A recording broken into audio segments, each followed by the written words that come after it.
이번엔 전략 플러스 시카드입니다. 김무식 와운의 파트너 연결돼 있습니다. 안녕하십니까?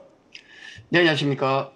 자, 지난주 증시 전반적으로 좋은 흐름 나타냈었죠. 어떻게 보셨습니까? 예, 글로벌 증시는 금리 기대감 때문인가요? 중국을 제외하고는 모두 상승했다. 그렇게 봐야 될 것 같습니다. 미증시 주요 경제 지표가 안 좋았죠. 둔화됐고 그러다 보니까 금리 인하 기대감이 높아지면서 다우 지수를 제외하고는 사상 최고치 경신이 계속 이어지고 있다. 그렇게 볼 수 있겠죠.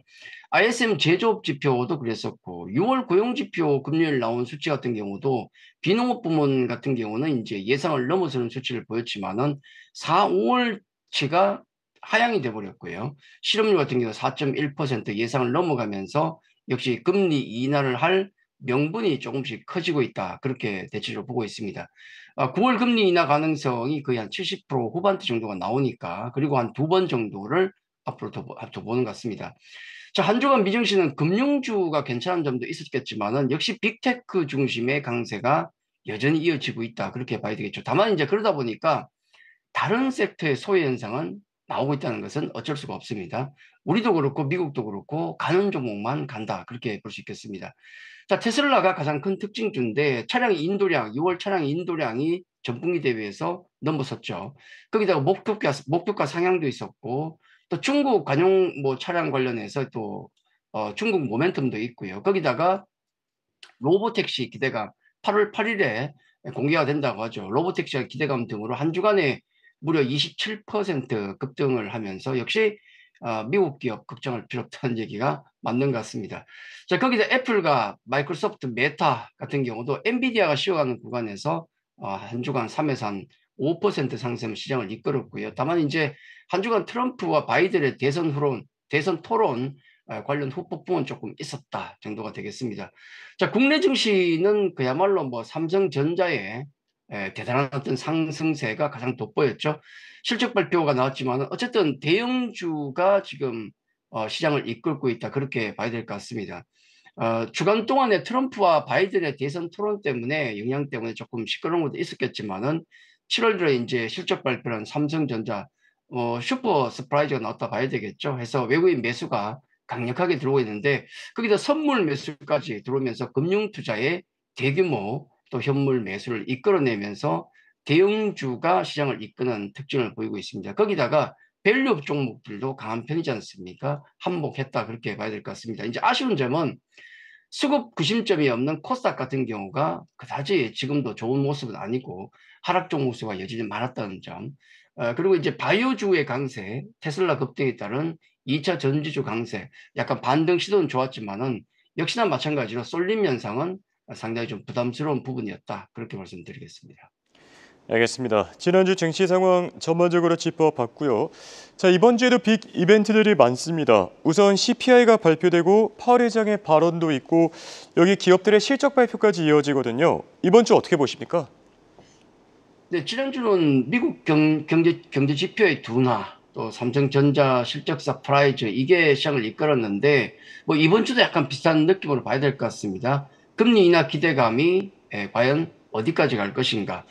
미국 그 6월 CPI가 이제 발표가 되는데, 이게 금리 인하 관련된 어떤 지표로서 종집을 찍을 것인가 이게 중요하지 않겠습니까?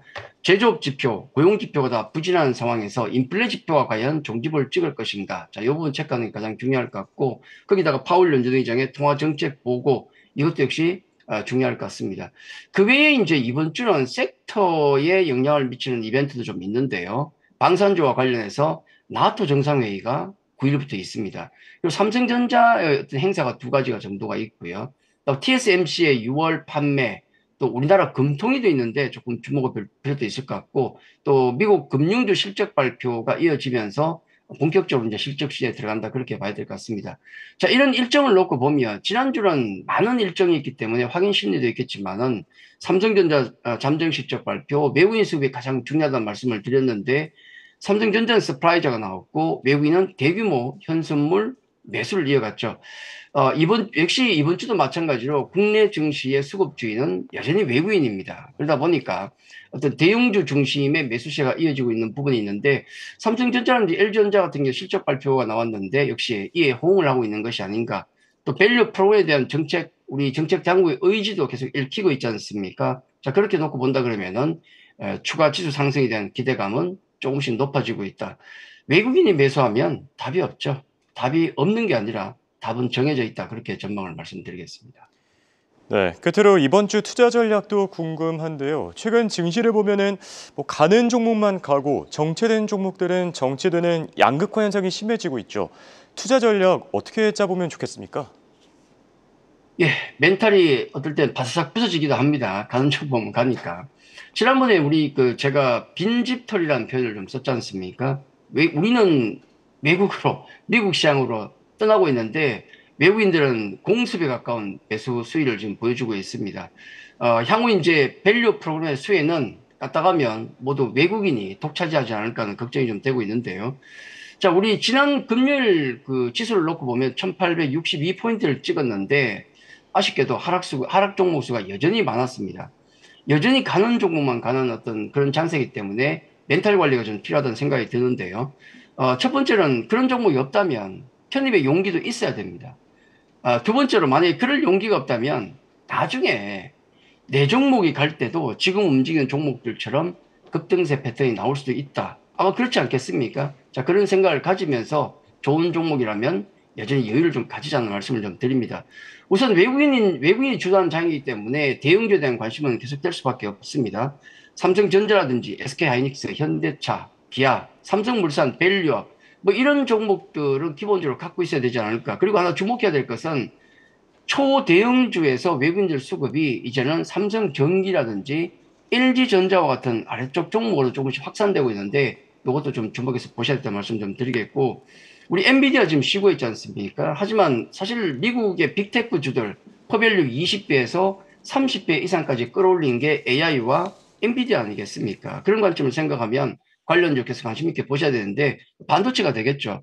다만 이제 많이 올라간 쪽보다는 조금 레거시 쪽에 좀 신경을 좀 쓰자는 말씀을 좀 드리겠고, 그리고 이제 뭐 아무래도 종목들 순환매가 워낙 빨리 돌아가는 장 아니겠습니까? 실적 모멘텀이 있는 방산, 식음료 화장품, 뭐 밸류업 종목도 빠르게 순환매가 돌아가고, 또 소외 섹터라 볼 수 있는 2차전지 게임, 거기다 또 바이오주까지도 최근에 금리 인하 모멘텀도 있고 등등 개별적 모멘텀 때문에 강하게 순환매가 돌아가고 있습니다. 그러다 보니까 이 종목 저 종목 다 모두 사다 보니까 계좌가 백화점처럼 돼가지고 관리가 안 되는 경우가 많은데, 그렇게 모든 종목에 관심을 가지기보다는 자기가 잘 아는 종목, 그런 확실한 쪽에 큰 시세를 기다리고 있는 것도 나쁘지 않은 전략이다. 자, 그렇게 말씀드리겠습니다. 알겠습니다. 지금까지 도움 말씀을 김우식 와우넷 파트너였습니다. 감사합니다.